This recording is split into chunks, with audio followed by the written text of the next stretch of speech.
Sorotan lain, Saudara, Dinas Kesehatan Kota Makassar menemukan 100 liter kolang-kaling berformalin saat melakukan sidak di pasar tradisional. Kolang-kaling selanjutnya disita agar tidak dijual dan dikonsumsi oleh warga.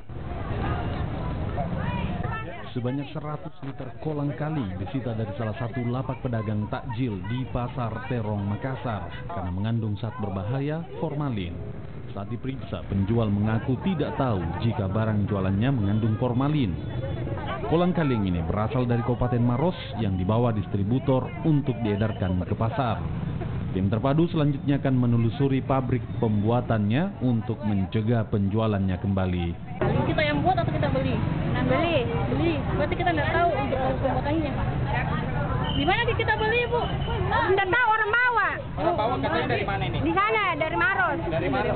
Tapi Ibu nggak tahu kalau ini ada formalin. Tidak tahu. Memang setiap tahun diambil di sini? Iya, tidak ganti-ganti pembawanya tuh. Nah, hari ini kita ambil sampel cendol pada beberapa tempat yang ada ternyata aman karena memang rutin kita lakukan. Kedua, kolang cincau itu juga yang sampel yang kita sudah periksa ada beberapa teman aman. Yang kita temukan hanya pada kolang-kaling ditemukan mengandung formalin. Nah, dan teman-teman dari perdagangan akan menelusuri di mana sumbernya, pembuatannya dari mana kolang-kaling ini sehingga kita bisa menjaga keamanan masyarakat yang akan berbuka puasa selama 1 bulan ke depan. Tim terpadu yang terdiri dari Dinas Perdagangan, BP POM, Dinas Perikanan dan Pertanian menggelar sidak di hari pertama Ramadan.